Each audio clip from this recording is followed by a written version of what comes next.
Welcome to Muslim Network TV. This is Imam Malik Mujahid. We are talking today about artificial intelligence, and I am real, and my intelligence is real. It's not artificial. Question I have is why in the world human beings are relying more on artificial intelligence instead of their own? In America, it is the fastest growing field, but around the world, strange stuff is happening. For example, in Malaysia, judicial system partially around AI.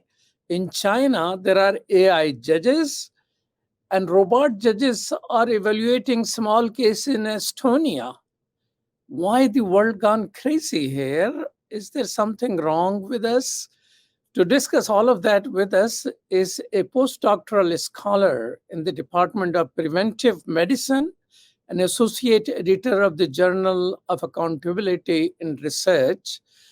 Welcome to Muslim Network TV, Mohammed Hosseini. Thank you very much. It's great to be here. So tell us, why are human beings trusting so much this artificial intelligence? I thought artificial is bad and organic is good. Well, I think there's many reasons why we are using artificial intelligence in various different fields at the moment. The most important one that comes to my mind is that we need more efficiency, and apparently artificial intelligence is one way of delivering that. We need to think about ways that can help us in becoming more effective, and again, artificial intelligence seems to be very good in that. So in many areas that artificial intelligence is being employed, it is so because we need to be more effective. Like, for instance, healthcare, for instance, research, education. There's a serious lack or deficiency in ways that we are currently doing things, and artificial intelligence can help us become more effective and efficient.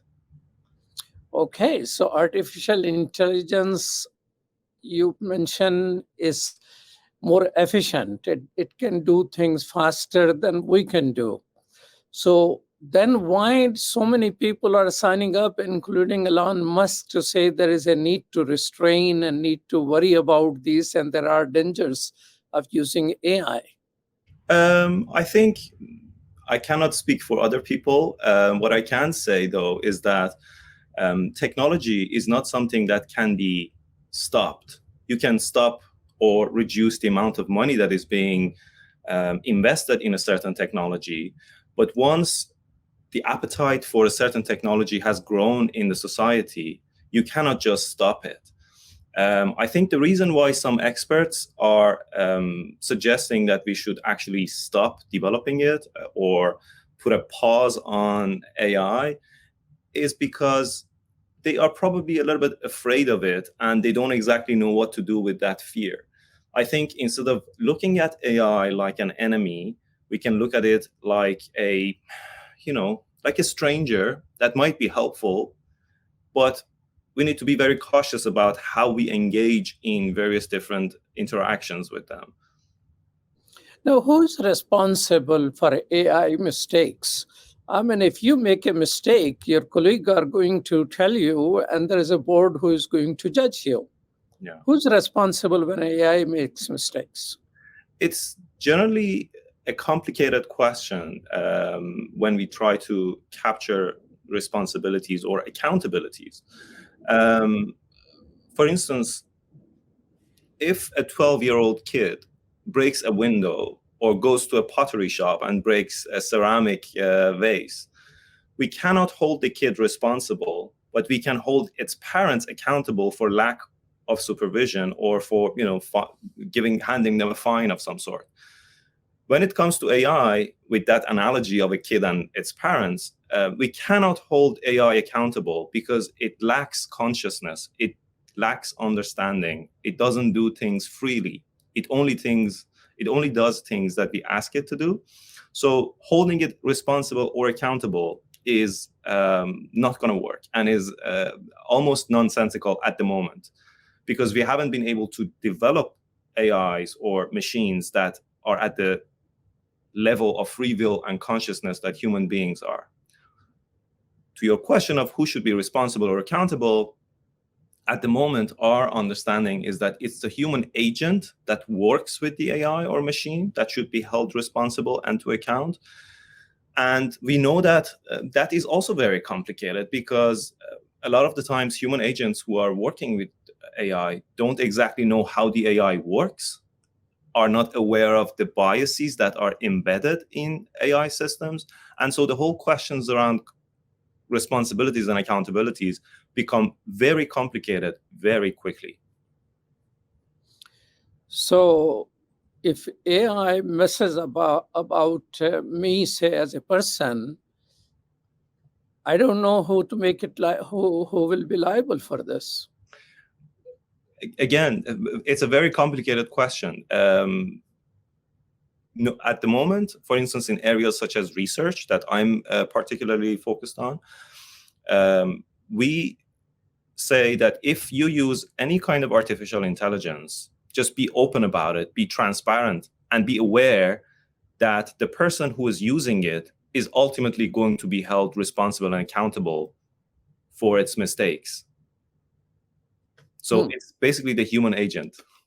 So whoever is the user is liable ultimately for the mistakes which AI will make, which is programmed by 10 other people who are unknown. So it seems like a computer. If you are writing something, you're making mistake, you are the one responsible, not the algorithm and all of that. Exactly. So the But way here, I control my own word processor. I can delete, edit, fact check, or do spelling checking. But in this case, somebody else is doing that for me while I'm responsible.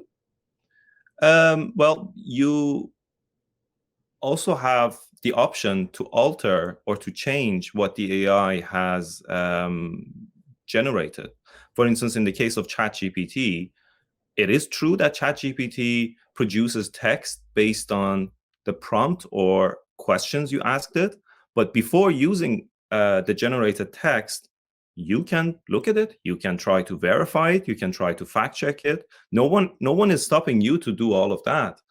And that is why the accountability and responsibility falls on your plate. So tell me, Mohammed Hosseini, who is working on the development of ethics in this area? Well, people like me at the moment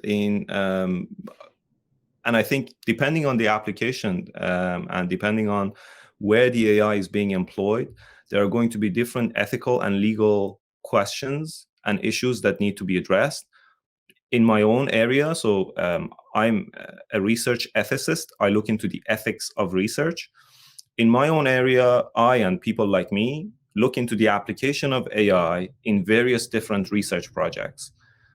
But we now, from the examples that you mentioned in the beginning, we also know that, for instance, different AI systems can be used in legal applications. They can be used in all kinds of business applications, in healthcare. And ethics experts, legal experts who know those specific contexts, they have the task to look into the ethics of it and to the legality of it as well. So again, in my case, I look into the ethics of employing AI and generative AI within research contexts. I have been involved in developing guidelines for how to disclose the use. So if you use it, you need to be aware of the fact that you're going to be held responsible and accountable for it. And you are under a mandate to disclose your use, and you have to say where you used it, when you used it, and how you used it. So is there any portal or a website which has developed just around the ethics of AI usage and development? Development, I mean, there's all kinds of resources around guidelines of use. I can name, I mean, I'm biased, full disclosure, I can name the journal I'm an associate editor of. We came up with guidelines for how to disclose the use of such systems.